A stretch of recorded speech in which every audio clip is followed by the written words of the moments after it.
Hello students, मैं हूं अमन गुप्ता और आपका इस यूट्यूब चैनल पे स्वागत है। तो आज का जो हमारा टॉपिक है वो है परमुटेशन ग्रुप। हमारी पिछली वीडियो में हमने सिमेट्रिक ग्रुप के बारे में पढ़ा। तो सिमेट्रिक ग्रुप और परमुटेशन ग्रुप में कोई अंतर नहीं होता है। तो आज हम परमुटेशन ग्रुप के बारे में समझेंगे और इसके कुछ एग्जाम्पल्स देखेंगे और क्वेश्चन समझेंगे कि किस तरह से इसके क्वेश्चन बनाए जाते हैं। तो वीडियो को शुरू करने से पहले अगर आप हमारे चैनल पे नए हैं तो हमारे समर्थ लर्निंग हम के इस चैनल को सब्सक्राइब करें और बेल आइकन को दबाना ना भूलें, जिससे आपको आने वाली वीडियो की नोटिफिकेशन मिलती रहे। तो चलिए शुरू करते हैं।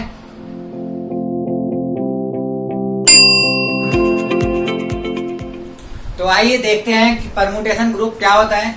तो परमुटेशन ग्रुप सिमेट्रिक ग्रुप ही होता है, यानी हमने सिमेट्रिक ग्रुप पढ़ रखा है कि सिमेट्रिक ग्रुप क्या होता है। एक ऐसा सेट होता है और उसमें हम बाइनरी ऑपरेशन कंपोजिशन लेते हैं और जो सेट होता है उसके अंदर जो एलिमेंट होते हैं वो क्या होते हैं, वो सारे फंक्शंस होते हैं। और कैसे function? Bijective function from X to X, यानी किसी एक सेट से उसी सेट पे जो फंक्शंस बन रहे हैं और वो सारे फंक्शन कैसे होने चाहिए? बाइजेक्टिव फंक्शन होने चाहिए।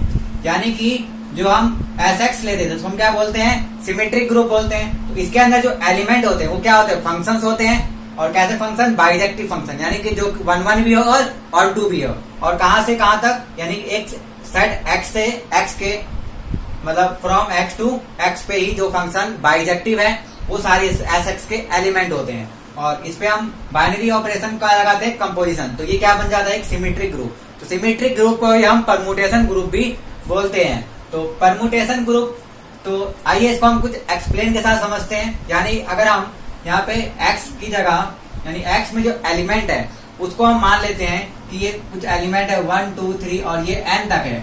यानी कि x के अंदर कितने एलिमेंट्स है? टोटल n एलिमेंट्स है। तो इस sx को हम sn लिख सकते हैं। यानी कि जब भी x है, x क्या है? यहाँ पे वो सेट है। अगर उस सेट के अंदर n एलिमेंट्स है तो हम s को क्या लिख सकते हैं? sn लिखते हैं। यानी कि ये क्या है? एक सिमेट्रिक ग्रुप, या फिर हम इसको बोल सकते हैं परमुटेशन ग्रुप। और इस एन को हम बोलते हैं परमुटेशन ऑफ एन सिंबल्स, यानी एन सिंबल्स जो है ये इन पे परमुटेशन लगाया जा रहा है। ठीक है, तो अब देखते हैं कि जो इस एस एन के अंदर है वो किस तरह के एलिमेंट्स बन रहे हैं। यानी कि जो एस एन होते हैं उसमें जो एलिमेंट होते हैं वो फंक्शंस होते हैं। तो अब हमें क्या करना है? इन फंक्शंस को देखना है कि किस तरह के फंक्शंस बनते हैं और कितने फंक्शंस बनते हैं। तो सबसे पहले जो भी यहाँ पर एन होगा, तो अगर हम n का फैक्टोरियल कर दे तो हमें क्या मिल जाएगा? Number of element in Sn, यानी कि इस सिमेट्रिक ग्रुप में कितने एलिमेंट है वो अगर आपको निकालना हो तो आपको क्या पता होना चाहिए? n पता होना चाहिए। तो जो भी n होता है अगर हम उसका फैक्टोरियल कर दे, n का फैक्टोरियल कर दे तो जो वैल्यू आती है वही उतने ही एलिमेंट इस सेट के अंदर होते हैं। यानी ये जो परमुटेशन ग्रुप है या सिमेट्रिक ग्रुप है उसके अंदर उतने ही एलिमेंट होंगे। सपोज दैट अगर हम x की जगह 1 2 3 4 एंड 5 ऐसे कोई 5 एलिमेंट ले लेते हैं तो जो S5 बनेगा ये क्या बनेगा? एक सिमेट्रिक ग्रुप बनेगा। और इसके अंदर कैसे एलिमेंट होंगे? Function from x to x, और वो फंक्शंस क्या होने चाहिए? बाइजेक्टिव होने चाहिए, यानी 1 1 और 1 2 होने चाहिए। तो इसमें कितने एलिमेंट आएंगे? इसमें एलिमेंट आएंगे 5 का फैक्टोरियल। यानी कि हम 5 का अगर फैक्टोरियल करें तो 5 का फैक्टोरियल क्या होगा? 5 इंटू 4 इंटू 3 इंटू 2 इंटू 1। और इसको जब हम कैलकुलेट करेंगे तो ये क्या आएगा? 5 4 20 23 60 62 120। तो टोटल 120 एलिमेंट्स इस सेट के अंदर आएंगे।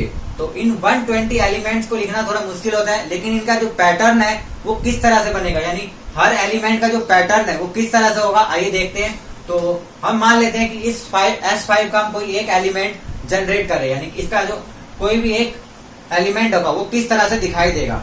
तो मान लेते हैं हम इसका कोई एक एलिमेंट f है, क्योंकि ये जो इसके एलिमेंट होते हैं वो क्या होते हैं? फंक्शंस होते हैं। और कैसे फंक्शन? बाइजेक्टिव फंक्शन, यानी कि 1 1 और ऑन 2। तो हम देखते हैं कि यहाँ पर किस तरह से फंक्शंस बन सकते हैं। तो फंक्शन बनाने का मतलब क्या होता है कि 2 सेट होते हैं। हमें फंक्शन का मतलब क्या होता है? हमारे पास 2 सेट है और इसके एलिमेंट्स उस एलिमेंट्स पे जा रहे हैं, यानी और अगर ये ऑन 1 1 है तो क्या होना चाहिए? इसकी यहाँ पे जितने भी एलिमेंट्स है उन सब का एक यूनिक इमेज होना चाहिए। और ऑन 2 का मतलब इसमें जितने भी एलिमेंट्स है उन सब का एक प्री इमेज होना चाहिए, यानी कि यहाँ के सारे एलिमेंट इस पे जाने चाहिए और इसके सारे एलिमेंट इस पे जाने चाहिए। ठीक है, तो यहाँ पे टोटल कितने एलिमेंट है? 5 एलिमेंट है। तो यहाँ पे हम 5 तक लिख लेते हैं। और इसमें भी कितना एलिमेंट है? 5 तक, क्योंकि ये जो फंक्शन है ये कहां से कहां तक है? From x to x। तो ये भी सेट x है और ये भी सेट x है।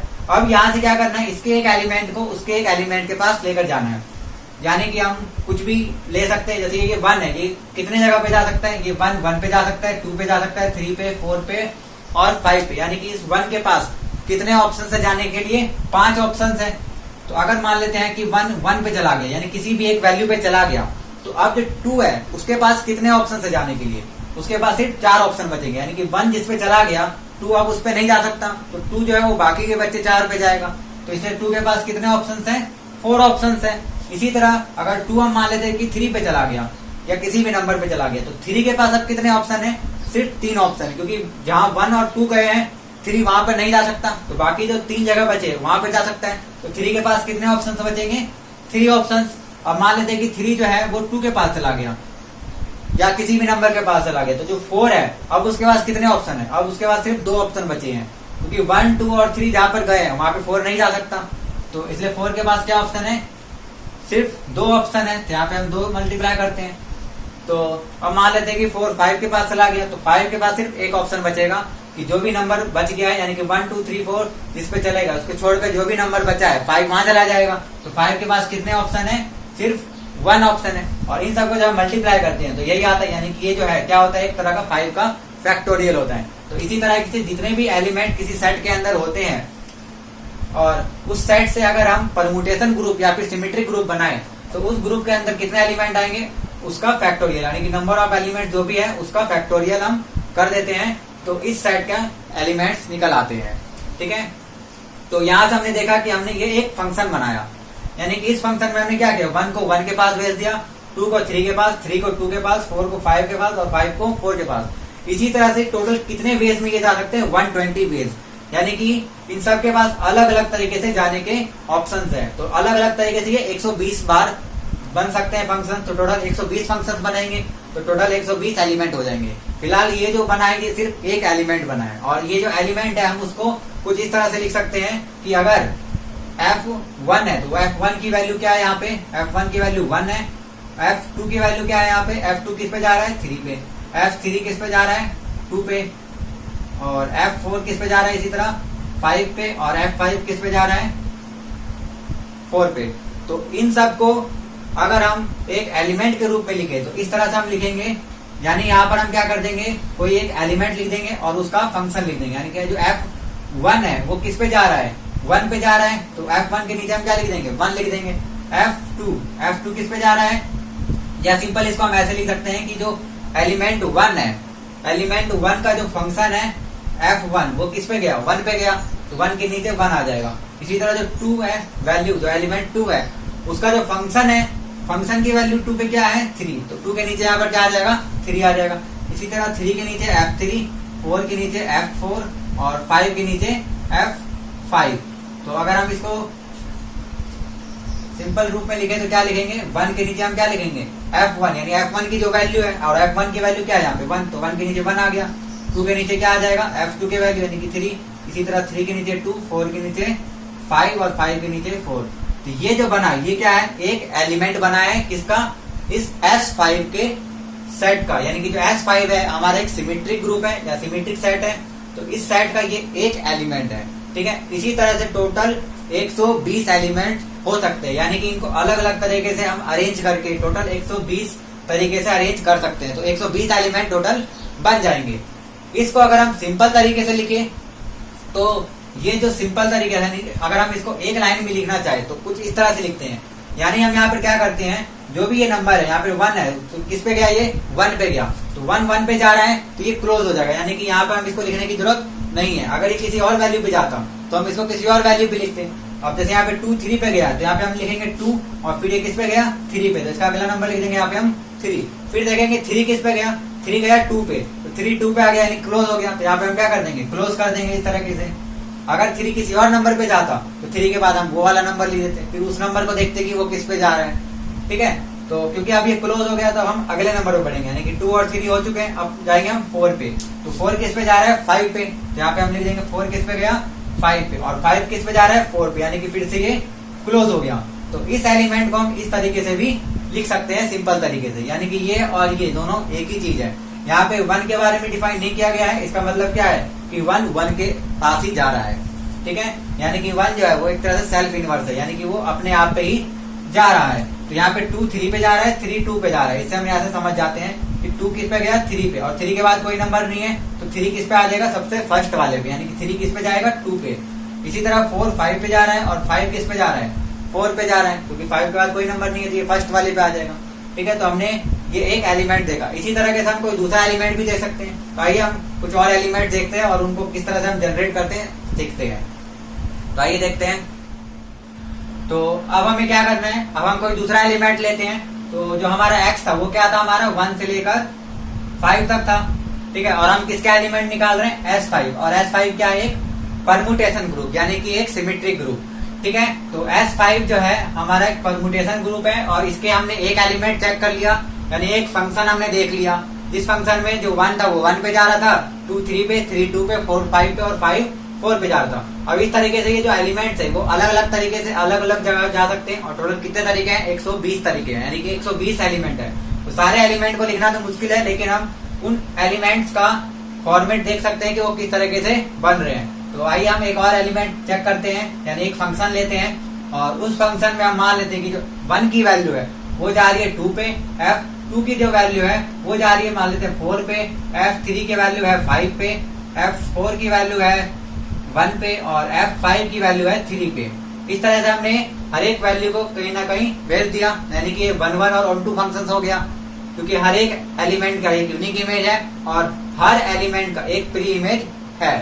ठीक है, तो इसलिए यहाँ पे जो ये एलिमेंट बनेगा, इस एलिमेंट को हम किस तरह से बना सकते हैं, 1 2 3 4 5, यानी कि पहले सारे एलिमेंट यहाँ पर हम लिख लेंगे, किसके, एक्स के।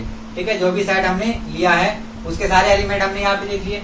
और अब देखना है कि जो 1 है वो किस पे जा रहा है, तो 1 यहाँ पे किस पे जा रहा है, 2 पे, तो 1 के नीचे हम क्या लिखेंगे, 2।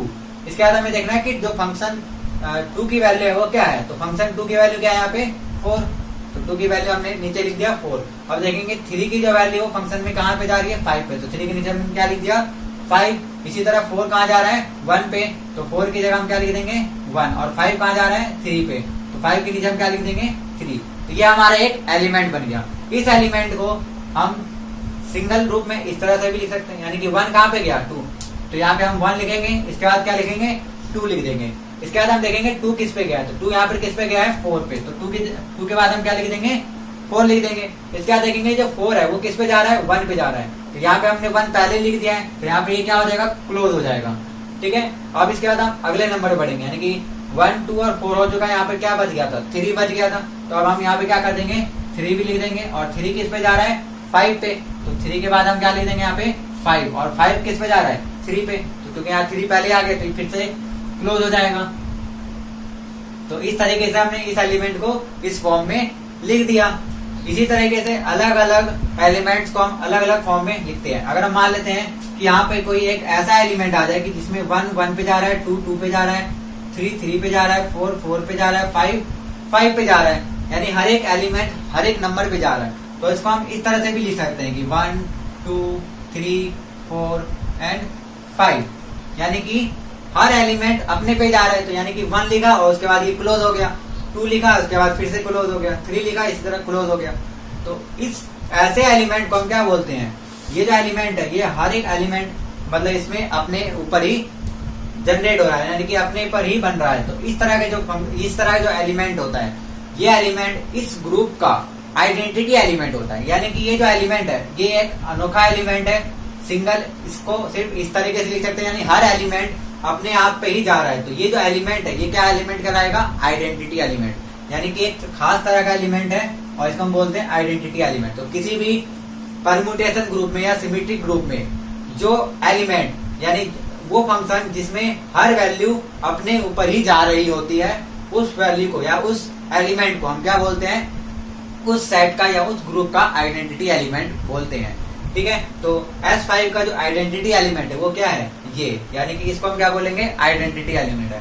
बाकी अगर इसमें कोई भी वैल्यू किसी और में चली जाती है, यहाँ पे 1 1 पे जा रहा हो, 2 2 पे, 3 3 पे, लेकिन अगर यहाँ पे 4 5 पे चला जाए और 5 4 पे, तो ये आइडेंटिटी एलिमेंट नहीं रहेगी। ठीक है, तो इस एलिमेंट को हम इस तरह से लिखेंगे 4 एंड 5। ठीक है, यानी कि जो अपने ऊपर जाती है वैल्यू उनको लिखना यहाँ पे जरूरी नहीं होता है, चाहे तो हम इसको इस तरह से भी लिख सकते थे कि 1 2 3 4 एंड 5, इसको इस तरह से भी लिखा जा सकता है। लेकिन जो सिंगल वैल्यू होती है, यानी कि जो अपने आप पर ही जा रही है, उसको हम नहीं लिखते हैं, अगर उसको लिखना जरूरी नहीं होता, यानी कि ये नोन होता है कि जो वैल्यू नहीं लिखी हुई है वो अपने ऊपर ही जा रही है। अगर कोई ऐसा एलिमेंट लिखा है कि 4 5, तो इसका मतलब क्या हुआ कि यहाँ पे 5 लिखा हुआ है, इसका मतलब कि जो भी सेट होगा उसमें 5 तक एलिमेंट होंगे, तो बाकी के जो पीछे 1 2 3 बच गए यहाँ पे उसके बारे में नहीं दिया हुआ है। इसका मतलब कि जो 1 2 3 है वो अपने आप पे ही जा रहे हैं, यानी 1 1 पे जा रहा है, 2 2 पे जा रहा है और 3 3 पे जा रहा है। तो इस तरीके से हम एलिमेंट्स की पहचान करते हैं। ठीक है, जैसे यहाँ पर एक एलिमेंट लिखा हुआ है, अभी हमने पिछला एक एलिमेंट पढ़ा, उसमें क्या था, उसमें 2 3 पे जा रहा था, 4 5 पे जा रहा था, तो इसमें 1 नहीं लिखा हुआ था, तो 1 नहीं लिखा हुआ था, इसका मतलब क्या है कि 1 1 पे जा रहा है। ठीक है, तो S5 आई होप S5 के मदद से हमने एक एग्जांपल के तौर पे आपको समझाने की कोशिश की कि जो परमुटेशन ग्रुप है उसके एलिमेंट किस तरह से हमें दिखाई देते हैं और उसको हम किस तरीके से जनरेट करते हैं। और ये होते क्या है, एक्चुअली में ये एक फंक्शन होते हैं। ठीक है, और कैसे फंक्शन, 1 1 और 1 2 यानी बाइजेक्टिव फंक्शन होते हैं। यहाँ पे हमने देख लिया कि बाइजेक्टिव फंक्शंस को हम किस तरीके से लिखते हैं और इसको दूसरा तरीका क्या है लिखने का। बेसिकली जब क्वेश्चंस आते हैं उसमें जो एलिमेंट्स है वो इस तरीके से लिखे हुए रहते हैं। ठीक है, इस तरीके से लिखे हुए नहीं रहते, यानी कि इनको इस तरीके से बनाना और इसको इस तरीके से बनाना ये आपको आ गया होगा। सिंपल है, जो भी एलिमेंट दिया हुआ है वो किस एलिमेंट पे जनरेट कर रहा है उसको बस डायरेक्ट यहाँ पे हम लिखते जाएंगे। और अगर कोई एक ऐसा एलिमेंट आ जाए जो अपने फर्स्ट वाले एलिमेंट पे ही जा रहा हो तो यहाँ पे हम क्या कर देते हैं, क्लोज कर देते हैं। और अगर कोई एलिमेंट अपने ऊपर ही जा रहा है तो उस एलिमेंट को लिखना यहाँ पे जरूरी नहीं होता है। ठीक है, तो ये आपको समझ में आया। तो आइए अब इस बेस पे हम एक क्वेश्चन करते हैं। तो आइए अब हम क्वेश्चन देखते हैं। तो क्वेश्चन है कि कंसीडर S3, यहाँ पे हमें एक S3 परमुटेशन लेना है, यानी परमुटेशन ग्रुप है S3, इसमें टोटल कितने एलिमेंट होंगे। तो हम एलिमेंट कैसे निकालते हैं, 3 का फैक्टोरियल, यहाँ पे यहाँ जो भी नंबर होता है उसका हम फैक्टोरियल करते हैं। तो यहाँ पे टोटल कितने एलिमेंट होंगे, 3 का फैक्टोरियल, यानी कि 3 इंटू 2 इंटू 1, टोटल कितने एलिमेंट हो गए, 6 एलिमेंट। तो इन 6 एलिमेंट्स के बारे में हमें बताना है कि वो किस तरीके से होंगे, यानी कि इन सारे 6 एलिमेंट्स को हमें आइडेंटिफाई करना है। तो आइए देखते हैं। तो सबसे पहले S3 है, यानी कि जो ये सेट, जिस सेट से आया होगा X, उसके अंदर जो एलिमेंट है वो कहाँ से होंगे, 1 2 और 3 होंगे सिर्फ, क्योंकि यहाँ पे हम वही एलिमेंट लिखते हैं जितने एलिमेंट यहाँ पे होते हैं। ठीक है, तो अब हमें क्या करना है, 1 2 3 को 1 2 3 पे ही फंक्शन बनाना है और इस तरह से फंक्शन बनाना है कि ये 1 1 और 1 2 हो जाए। ठीक है, तो आइए जैसे हम मान लेते हैं कि पहला फंक्शन जिसमें 1 जो है वो किस पे जा रहा है। तो सबसे पहले हम जो पहला एलिमेंट है वो आइडेंटिटी एलिमेंट बना लेते हैं, यानी कि 1 1 पे, 2 2 पे और 3 3 पे। तो ये एक एलिमेंट जो होता है ये हर एक ग्रुप में होता है, यानी जितने भी एलिमेंट है वो सारे के सारे कहाँ जाने चाहिए, खुद पे जाने चाहिए। तो ये आइडेंटिटी एलिमेंट बना लिया हमने। दूसरा एलिमेंट हम किस तरह से बना सकते हैं, हम मान लेते हैं कि 1 2 पे जा रहा है, 2 जो है वो 1 पे जा रहा है और 3 कहाँ जा रहा है, 3 पे जा रहा है। तो ये एक एलिमेंट बन गया। इसी तरह से तीसरा एलिमेंट क्या हो सकता है, 1 3 पे जा रहा है, 2 2 पे जा रहा है और 3 1 पे जा रहा है। तो ये एक एलिमेंट बन गया। इसके बाद 1 जा रहा है 2 पे, 2 जा रहा है 3 पे और 3 जा रहा है 1 पे। तो ये एक एलिमेंट हो गया। इसके बाद 1 1 पे जा रहा है, 2 3 पे और 3 2 पे जा रहा है। तो ये भी एक एलिमेंट हो गया। और लास्ट हम लिख सकते हैं कि 1 3 पे जा रहा है और 2 1 पे जा रहा है और 3 2 पे जा रहा है। तो ये भी एक एलिमेंट हो गया। टोटल कितने एलिमेंट हो गए, 6 एलिमेंट हो गए। इन 6 के अलावा और आप कोई भी एलिमेंट नहीं बना सकते हैं। ठीक है, तो इन 6 एलिमेंट को आप किस तरह से लिख सकते हैं, यानी ये जो है ये तो आइडेंटिटी एलिमेंट है, तो सिंपल इसको आप आई लिख देते हैं। ठीक है, और ये जो एलिमेंट इसको हम किस तरह से लिखेंगे, यानी कि यहाँ पे क्या हो रहा है, 1 2 पे जा रहा है और 2 किस पे जा रहा है, 1 पे, तो ये क्लोज हो जाएगा। इसके बाद 3 3 पे जा रहा है तो इसको लिखने की जरूरत नहीं है। इसके बाद क्या हो गया, इस एलिमेंट को हम कैसे लिख सकते हैं, 1 किस पे जा रहा है, 3 पे और 3 किस पे जा रहा है, 1 पे, यानी कि यहाँ पर भी क्लोज हो गया। और 2 2 पे जा रहा है तो इसको लिखने की जरूरत नहीं है। तो ये थर्ड एलिमेंट आ गया हमारा। फोर्थ एलिमेंट ये है, तो इसको हम क्या लिख सकते हैं, 1 2 पे जा रहा है तो 1 2 पे गया, 2 किस पे जा रहा है, 3 पे, तो 2 3 पे और 3 किस पे जा रहा है, 1 पे, तो 3 पे ये क्लोज हो जाएगा। इसी तरह से चौथा एलिमेंट है वो क्या है, 1 1 पे जा रहा है तो 1 को लिखने की जरूरत नहीं है। फिर किस पे 2 जो है वो किस पे जा रहा है, 3 पे, तो 2 को हमने 3 पे भेज दिया और फिर 3 किस पे जा रहा है, 2 पे, तो यहाँ पे ये क्लोज हो जाएगा। इसके साथ इसमें हम क्या कर सकते हैं, 1 किस पे जा रहा है यहाँ पे, 3 पे, तो 1 के बाद 3 लिख दिया और 3 किस पे जा रहा है, 2 पे, तो 2 यहाँ पे हम क्या लिख देंगे 2, और फिर 2 1 पे जा रहा है तो ये क्या हो जाएगा, क्लोज हो जाएगा। तो ये हमने क्या कर दिए, S3 के ये टोटल 6 एलिमेंट लिख दिए, यानी कि ये सारे 6 एलिमेंट जो है इनको अगर हम मिला दे तो ये क्या बन जाएगा, S3 बन जाएगा, यानी कि एक सेट बन जाएगा। ठीक है, और इस सेट के जो एलिमेंट्स है, ये एलिमेंट है टोटल 6 एलिमेंट, और ये एलिमेंट क्या है, ये सारे के सारे फंक्शंस है। और कैसे फंक्शन, बाइजेक्टिव फंक्शन। ठीक है, तो ये S3 क्या है, परमुटेशन ग्रुप या फिर सिमेट्रिक ग्रुप। ठीक है, तो आई होप आपको ये सिमेट्रिक ग्रुप का ये कॉन्सेप्ट समझ में आया होगा इस एग्जाम्पल की मदद से कि हम किस तरीके से एलिमेंट लिखते हैं। तो ये तो छोटा एलिमेंट यानी कि S3, इसमें सिर्फ 6 एलिमेंट थे तो हमने इसको फाइंड कर लिए, लेकिन कुछ एलिमेंट ज्यादा होते, जैसे अभी हमने S5 देखा तो उसमें टोटल 120 एलिमेंट थे, तो उन सभी के सभी एलिमेंट्स को लिखना मुश्किल काम है, लेकिन आसान है। आपको बस करना क्या है, तरीके देखने किस किस तरीके से आप इन एलिमेंट्स को एक दूसरे के पास भेज सकते हैं। तो टोटल 120 वेज होते हैं, तो आप 120 एलिमेंट फाइंड कर सकते हैं, लेकिन इस तरह के क्वेश्चन नहीं आते कि S5 में टोटल कितना एलिमेंट्स है उसको आप आइडेंटिफाई करो, क्योंकि इतना लेंथी क्वेश्चन नहीं आएगा कि 120 एलिमेंट 120 एलिमेंट को अगर आप फाइंड करने जाएंगे तो पूरे जो एग्जाम का टाइम है सारा का सारा टाइम उसी क्वेश्चन में चला जाएगा। तो उस तरह के क्वेश्चन नहीं आते हैं। ठीक है, तो अगर आइडेंटिफाई करने वाले क्वेश्चन आएंगे तो छोटे होंगे, S2 S3 यहाँ तक की सीमित रहेंगे। ठीक है, बाकी आपको उसका फॉर्मेट देखना है कि किस तरीके से एलिमेंट, तो आप वो देख सकते हैं आसानी से कि ये जो बन रहे हैं ये क्या बन रहे हैं, साइकिल बन रहे हैं। ठीक है, अब साइकिल क्या होता है ये हम अपने नेक्स्ट वीडियो में पढ़ेंगे। तो आज की हमारी वीडियो में इतना ही। अगर आपको ये वीडियो पसंद आई हो तो प्लीज लाइक कर दे, और अगर आप हमारे चैनल पे नए हैं तो हमारे समर्थ लर्निंग हब के इस चैनल को सब्सक्राइब करें। हमारी नेक्स्ट वीडियो में हम साइकिल के बारे में पढ़ेंगे कि ये जो एलिमेंट्स है, यानी कि इन एलिमेंट्स को हमने इस फॉर्म में लिख दिया तो हम इसको क्या बोलते हैं, साइकिल बोलते हैं। ठीक है, तो कौन से ग्रुप कितने साइकिल्स के होते हैं, या कौन सा ग्रुप को हम साइकिल बोलेंगे या नहीं बोलेंगे, इसके बारे में हम अपनी नेक्स्ट वीडियो में पढ़ेंगे। तो हमारे साथ अब बने रहे। आज के लिए सिर्फ इतना ही। Thank you.